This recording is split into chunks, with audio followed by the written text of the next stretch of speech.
નમસ્કાર, આપ જોઈ રહ્યા છો નેશન પ્લસ ન્યૂઝ. હું છું આપની સાથે હેતલ ભગત. છેલ્લા 4 દિવસ દરમિયાન ગુજરાતમાં ત્રીજી વાર શાંતિ ડહોળવાનો પ્રયાસ થયો છે.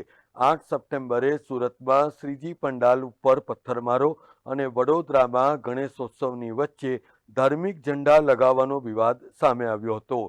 હવે 10મી સપ્ટેમ્બરની મોડી રાત્રે એટલે ભરૂચમાં ધાર્મિક ઝંડા લગાવવા બાબતે બે કોમના ટોળા આમને સામને આવી જતા મામલો તંગ બન્યો હતો. જો કે આ મામલે પોલીસે 20 લોકોના નામજોગ ટોળા સામે ફરિયાદ નોંધીને 17ની અટકાયત કરી લીધી છે. એટલું જ નહીં, પરંતુ કાયદો અને વ્યવસ્થાની સ્થિતિ ન ખોરવાય તે માટે સમગ્ર વિસ્તારમાં પોલીસના ધાડે ધાડા ઉતારી દેવામાં આવ્યા છે. સવારના સમયે સમગ્ર વિસ્તારમાં ભરૂચ પોલીસ દ્વારા ફૂટ પેટ્રોલિંગ પણ હાથ ધરાયું હતું અને ભરૂચ પોલીસે લોકોને અફવા ન ફેલાવવા અને તેને ન માનવાની અપીલ કરી છે.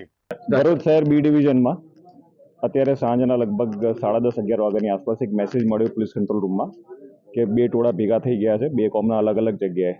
અને વિષય જે આવ્યો એ ઝંડા લગાવવા બાબતનો વિષય ધ્યાન ઉપર આવ્યો હતો. કંટ્રોલમાં મેસેજ આવતા તાત્કાલિક બી ડિવિઝન પોલીસ અને એલસીબી, એસઓજી, ડીવાયએસપી સહિતના તમામ પોલીસ ફોર્સ આ જગ્યા ઉપર આવી ગઈ.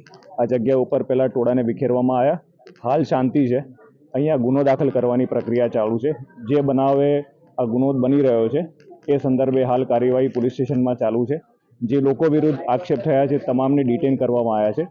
કે દરેકના શું રોલ્સ છે, દરેકની શું જવાબદારી છે, અને જે રેકોર્ડિંગ અમને સીસીટીવી કે વિડીયો મારફતે મળી રહ્યા છે એના આધારે ગુનો દાખલ કરીને આગળની કાર્યવાહી ભરૂચ પોલીસ કરી રહી છે. હાલ અહીંયા માહોલમાં શાંતિ છે. તમામ લોકોને વિનંતી છે કે કોઈ પણ જગ્યાએ કોઈ પણ ઉશ્કેરણીજનક કોઈ ભડકાવે એમાં ભડકાવું નહીં અને કોઈ પણ વિષય ધ્યાન ઉપર આવે તો પોલીસને તાત્કાલિક જાણ કરવી. Sandeep Dixit, nation plus news, Bharuch. સમાચારોના સતત અપડેટ મેળવવા માટે અમારી નેશન પ્લસ ન્યૂઝની યુટ્યુબ ચેનલને સબસ્ક્રાઇબ કરો, બેલ આઇકન દબાવો અને જોડાયેલા રહો ફેસબુક, ઇન્સ્ટાગ્રામ અને ટ્વિટર પર.